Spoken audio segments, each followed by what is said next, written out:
뉴시티 교리문답 46번째 시간입니다. 주의 식탁에 참여하는 은혜, 주의 식탁, 성만찬을 의미하는 것이죠. 46번째 질문은 성찬은 무엇입니까? 그리스도께서는 모든 그리스도인에게 자신과 자신의 죽음을 감사함으로 기억하며 떡을 떼고 잔을 나누라 하셨습니다. 성찬하며 우리는 하나님이 우리 가운데 임재하심을 기념합니다. 하나님과 다른 이들과 교제하며 우리 영혼을 먹이고 양육합니다. 또한 우리는 하나님 나라에서 그리스도와 함께 먹고 마실 날을 고대합니다. 성찬은 단순한 교회의 전통이 아닙니다. 일주일에 한 번 하는 예배 때 하는 그런 예식만은 아닙니다. 성찬은 하나님께서 주신 언약의 표징이자 보증입니다. 떡과 잔을 통해 우리는 예수 그리스도의 피로 맺어진 새로운 언약을 매 예배 때마다 매 순간마다 확인하게 되는 것이죠. 하나님은 우리 하나님이 되시고 우리는 그분의 백성이 된다는 그 약속을 우리는 성찬을 통해 분명하게 확인할 수 있고, 하나님께서는 하나님이 우리의 하나님 되심을, 우리가 당신의 자녀됨을 성찬을 통하여 확증하여 보여주신 것입니다. 누가복음 22장 19절에서 주님은 이렇게 말씀하셨습니다. 또 떡을 가져 감사 기도하시고 떼어 그들에게 주시며 이르시되 이것은 너희를 위하여 주는 내 몸이라. 너희가 이를 행하여 나를 기념하라 하시고, 성찬은 단지 과거의 사건을 떠올리는 의식이 아니라 하나님의 임재를 경험하며 교제를 누리고 장차 임할 영광을 고대하는 그런 실제적인 자리가 되는 것입니다. 성찬의 중심은 예수 그리스도의 십자가의 죽으심을 기억하고 기념하는 거예요. 고린도전서 11장 26절에 너희가 이 떡을 먹으며 이 잔을 마실 때마다 주의 죽으심을 그가 오실 때까지 전하는 것이니라.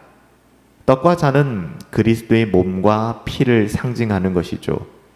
예수님은 우리를 대신해서 자신을 희생제물로 드리셨습니다. 그래서 우리가 하나님께로 나아갈 수 있는 근거가 된 거예요. 예수님이 우리의 모든 죄의 대가를 대신 짊어지고 십자가에서 희생제물이 되었기 때문에 우리가 여전히 죄인임에도 불구하고 의롭다고 여김을 받게 되는 것이고요, 하나님께로 나갈 힘을 얻게 된 것입니다. 그래서 성찬을 받을 때마다 우리는 예수께서 나의 죄를 대신하여 죽으셨다, 이 사실을 붙잡고 그 복음의 능력으로 돌아가야 되는 것입니다. 성찬은 단순한 종교적 의식이 아닙니다. 구속의 은혜를 마음속에 되새기고 감사하는 시간이에요. 성령 하나님께서 우리 가운데 임재하시고 그리스도께서 영적으로 우리에게 임재하시는 시간이죠. 우리는 성찬을 통해 다시금 복음으로 돌아가고 복음을 마음속에 깊게 새기게 되는 것입니다. 이것을 기억하고 기념하라, 그 의미가 있는 것이죠. 아담과 하와가 선악과를 먹은 후에 하나님의 임재에서 쫓겨난 사건을 기억하고 계시죠? 그러나 주님의 식탁은 우리를 다시 하나님의 임재 안으로 초대하십니다. 스스로 타락하고 죄의 멍에를 지고 떠나간 하나님의 임재에서 쫓겨난 아담과 하와, 하지만 둘째 아담이 되어 우리의 모든 죄가를 도말하신 예수 그리스도로 말미암아 우리는 다시금 하나님의 임재 안으로 초청받게 되는 것입니다. 잃어버렸던 에덴, 그 낙원을 다시 회복하게 되는 것이죠. 신락원을 다시 복락원으로 바꾸어 가게 되는 것입니다. 그래서 예수님께서 주의 식탁에서 제자들에게 받아 먹으라 라고 말씀하시잖아요. 받아 먹으라. 이 말씀은 에덴 동산에서 뱀이 하와에게 속삭인 이것을 먹으라. 사탄은 하와를 유혹하고 아담을 유혹했지만 예수님께서는 받아 먹으라 하심으로 말미암아 타락하고 범죄한 아담과 하와를 다시 초청하시며 회복시켜 주시는 것입니다. 그리스도께서는 죄로 인하여 끊어진 하나님의 임재를 회복시켜 주셨습니다. 그래서 우리가 성찬에 참여할 때 단순한 떡과 포도주를 받아들이는 것이 아니라 하나님의 임재 안으로 들어가 그분과 함께 교제하는 은혜를 누리는 것, 여러분, 이것이 중요한 것입니다. 성찬은 하나님과의 교제일 뿐만 아니라 성도들 간의 연합과 교제를 의미하는 것이죠. 하나님의 자녀들이 모여있는 거룩한 하나님의 공동체, 교회가 그리스도의 몸됨을 우리가 다시 한번 확인하는 시간입니다. 사도 바울은 고린도전서 10장 17절에서 이렇게 증언합니다.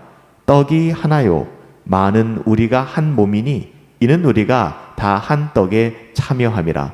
다시 말하면 교회는 성찬에 참여함으로 말미암아 그들이 하나가 되었다라는 것을 확인할 수 있게 되는 거예요. 그래서 성찬은 너무나도 중요합니다. 교회에는 올 수 있습니다. 누구나 올 수 있죠. 하지만 성찬에는 누구나 참여할 수 있는 것은 아닙니다. 하나님의 자녀들이 성찬에 참여하는 것이고요. 성찬에 참여함으로 말미암아 우리가 그리스도로 하나가 되었음을 확증하게 되고 경험하게 되는 것입니다. 성찬은 그리스도의 몸된 교회로 하나됨을 확인하는 자리예요. 따라서 성찬에 참여하는 우리는 서로를 돌아보며 사랑하며 용납하며 함께 믿음의 여정을 걸어가야 하는 것이죠. 이것이 교회입니다. 성찬은 은혜의 수단이에요. 하나님은 성찬을 통해 우리에게 믿음을 굳게 세워주시고 영혼을 먹이시며 영적으로 자라가게 하십니다. 성찬이 그 일을 하는 거예요. 예수님께서는 요한복음 6장 55절에서 이렇게 말씀하셨습니다. 내 살은 참된 양식이요 내 피는 참된 음료로다. 그렇기 때문에 성찬은 단순한 상징에 머무르지 않죠. 성령께서 역사하실 때 성찬은 실제로 우리의 믿음을 새롭게 합니다. 은혜를 공급하는 통로가 됩니다. 또한 성찬은 장차 올 영광을 바라보게 합니다. 성찬은 어린 양의 혼인잔치를 미리 맛보게 하는 자리라는 거예요. 여러분, 이쯤 되면 우리는 어떤 태도로 성찬에 참여하고 있는가? 매주 성찬을 통하여 우리는 어떤 은혜를 누리고 있는가?